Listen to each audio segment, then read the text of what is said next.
Jo, bàsicament, la meva aportació, la meva funció dintre de l'empresa és la part de business developer, una d'aquestes paraules fantàstiques que tots utilitzem perquè semblen molt més trendis, i bàsicament el desenvolupament de negoci. Moltes vegades a l'empresa vivim en un cercle continu d'informació que no ens permet ni tan siquiera pensar. L'altre dia una de les nostres, Núria, de fet va ser, que me va dir una frase que a mi em va marcar de per sempre. I dic, hòstia, és que Ricard, no tenim temps de pensar i necessito temps també per pensar. Doncs bueno, més o menys és la meva principal funció, aunque alguns ja em coneixeu perquè vos he visitat en Sergi i tal, i soc l'animal de corral que trauen a passejar per explicar tècnicament el que nosaltres estem intentant de vendre. Aquesta és la meva funció, pensar i intentar de traslladar-vos una miqueta tota la nostra innovació i coneixement, aquest contenidor enorme que tenim a l'Arga i a la publicitat, per explicar-vos cap a on vos volem portar i demostrar-vos que sabem cap a on anem. Este iceberg bàsicament parla d'algo que jo crec que he comprès, tot i que també soc molt jove i em queda molt per aprendre, que és el fet que les empreses no heu canviat, no heu entès, o no hem entès, millor dit, jo sí que ho he entès finalment i per això he intentat de canviar en aquests últims 4 anys, que aquests departaments, màrqueting, ventes, financer, producció, si tenim la sort de tindre una estructura, que alguns tenim microestructures i molts fem de tot i fem tot el que podem, i els que tenim algunes estructures una miqueta més grans, departamentades, no tenen comunicació entre ells. Això és una realitat. És a dir, financer no li explica a ventes com anem en previsió econòmica, tesoreria, i ventes no li explica la previsió econòmica que tenim de ventes o de facturació, màrqueting no li explica a ventes les accions de màrqueting que fa dirigides a captar client. Llavors, com no hi ha aquesta comunicació, què passa? Bàsicament, el nostre objectiu comercial mai ha canviat, però els nostres departaments mai s'han comunicat. I què passa? Nosaltres el que necessitem és augmentar les ventes i sobretot reduir els costos. Quan les coses són bollants i podem accedir a una entitat financera i financiar els nostres deutes en una altra pòlissa bancària i fer una visa per pagar un proveïdor i podem fer 1000 històries d'aquestes fantàstiques que tots hem fet i per desgràcia són les eines en les que teníem, llavors vas fent la pilota més grossa fins que arriba a un punt, com el que ens ha donat ara, de stop. Comencem a pensar que el paradigma financer ha canviat, que el món mai tornarà a ser econòmicament com ho era i que, per tant, no podem continuar fent tampoc en cap de la cadena de producció les coses com les fèiem. Llavors, es tracta d'entendre un altre concepte que és tornar a pensar en qui ens financia. Ens financia el banc, ens financien els proveïdors, ens financia qui? El client ens financia. Si no coneixem el nostre client, estem cardats. Nosaltres del client què sabem? Realment, què sabem? Sabem quan li facturem, sabem el que ens compra, però i sabem l'edat, i sabem el sexe, i sabem això, i això, i això, i això. I diràs, i jo per què vull saber tot això? Perquè si no tens un patró, si no saps qui tens davant, què li oferiràs?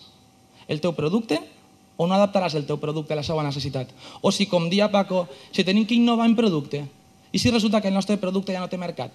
Si el nostre consumidor ha canviat? I si ha envellit? I si el jove no tenim un producte adaptat per lo que ell vol? I això com ho sabrem? Això ho sabem a partir de conèixer el nostre consumidor. Llavors, arribem a un altre punt, perquè no m'ho sé de memòria, ho sento molt, on el què, el cuánto i el cómo. El què, el cuánto i el cómo fa referència al client. Què vol el nostre client? Quants diners gasta el nostre client? O millor dit, també ho podríem fer d'una altra manera, és cada quanto compra. En quina hora ho fa? Cadascú, en el seu sector, aquí teniu cadascú una targeteta en uns colors diferents, i això ho han fet perquè després pugueu interrelacionar-vos i saber qui és qui. I és una base molt senzilla de colors, on teniu el vermell, el negre, el verd, el groc, i cadascú és molt important que sapiguem qui és. Potser jo no et conec pel nom, però si com a mínim sé a què et dediques o sé el que fas.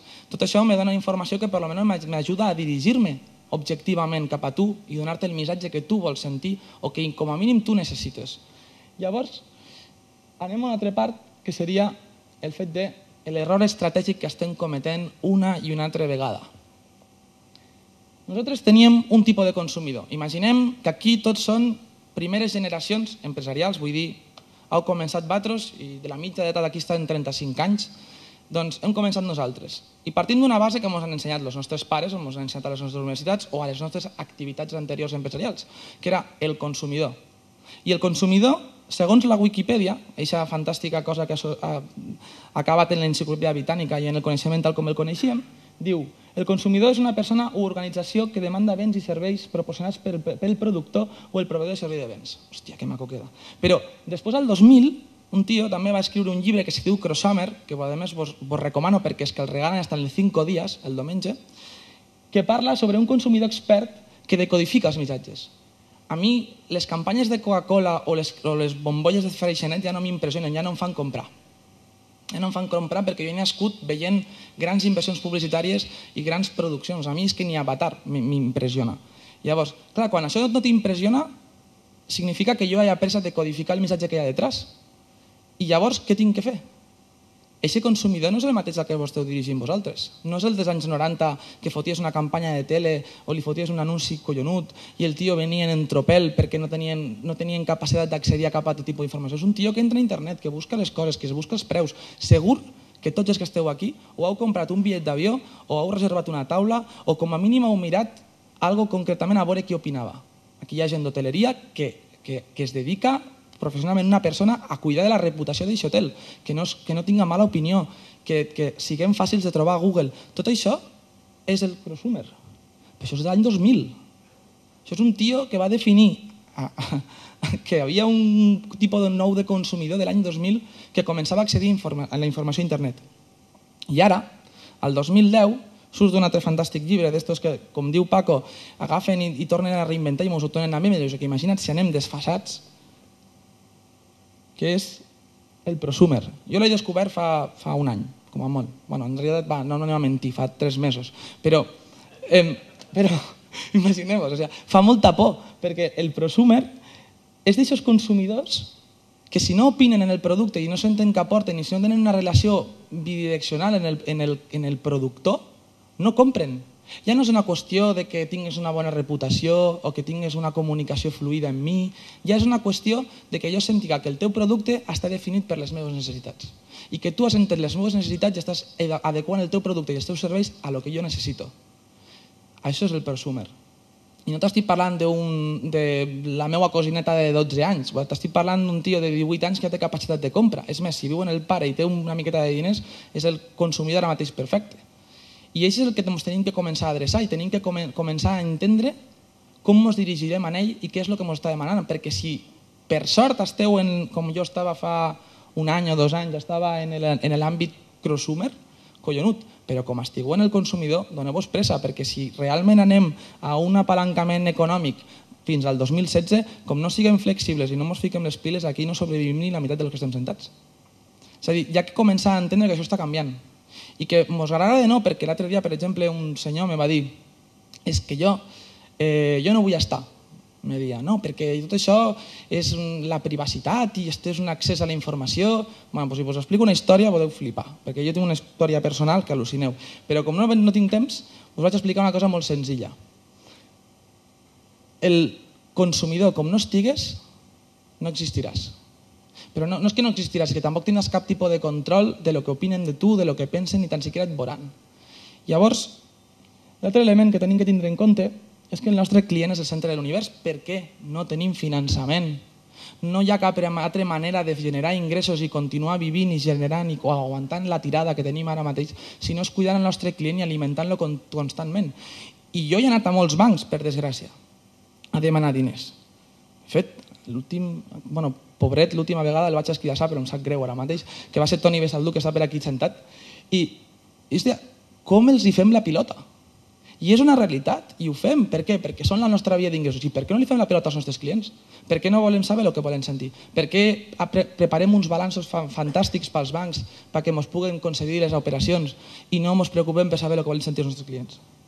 I llavors, com ja m'estan fent senyals, us explico el sant grial. Allò que jo estic perseguint, perquè ara ja després de descobrir el prosumer super tard, intento ja pensar en el que serà. I jo necessito començar a entendre que hi ha un concepte que està venint i que això ho tenim que tindre clar, que és el smart marketing. Per cert, he comprat el domini, per tant ja no ho intenteu. L'estratègia de producte, de preu, de costes, de comunicació per canals. Clar, tot això tu pots definir moltes estratègies. Tu pots dir com aproximo al client a través del producte, com aproximo a través de la barrera del preu, com estructuro el meu quadre de costos per ser competitiu, com arribo a diferents canals de comunicació. Tot això jo t'ho puc definir, però si no tens informació, no hi ha estratègia. Això és una realitat també. Llavors, a partir d'aquí, i aquí ja no m'extendré més, perquè això, bàsicament, si voleu, podeu apuntar-ho, si no, us ho podeu preguntar després, hi ha un element que tenim que entendre que és les eines de captació. Teniu una quantitat d'eines de captació d'informació i de tracte de la informació i no t'estic parlant de programes de gestió que valen 50.000 euros d'implantar, t'estic parlant de $50 al mes. Internament a la meva empresa ens gastem més o menys uns 450 euros, bueno, t'ho tindria que dir en dòlars perquè no comprem res aquí a Espanya, tot ho comprem als Estats Units, al mes en programes de gestió de tractament d'informació i de captació de la mateixa. Però també pots captar informació via el punt de venda, pots fer-ho online a través de social media o inclús a través de l'anàlisi pots prendre decisions al respecte. I després les eines de processament, una vegada tens la informació i l'has captat i l'has guardat, després la pots guardar en un programa que et diu com és el teu consumidor. I aquests són alguns exemples de les eines que actualment existeixen a un preu raonable perquè pugueu treure conclusions de qui és el vostre consumidor i com podeu treballar. I per últim, les bases de dades.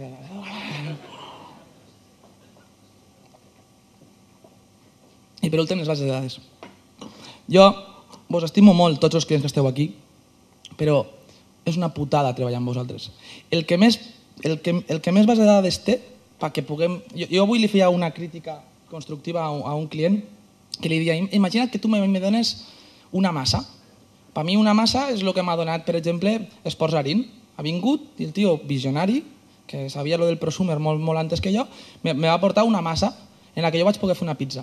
Però si tu a mi me dones 300 persones, o és pitjor, si me dones una llista de 300 mails, jo com sé si són homes, dones, què volen sentir? Això es tracta, guardar la informació i sobretot segmentar-la. Aquí teniu alguns elements en els que podeu treballar i guardar la informació, més que en un Excel, perquè també això és molt insegur i és molt difícil de tractar. I per últim, què busca el nostre consumidor? Busca fer una compra intel·ligent i això ho fa a través d'un bon preu. Després també tenim l'assessorament i el valor afegit. Avui en dia jo crec que el preu deixarà de ser important, jo crec que començarà a premiar moltíssim la part del valor afegit i sobretot l'assessorament, perquè ens agrada decidir i sentir que hem decidit el més intel·ligent.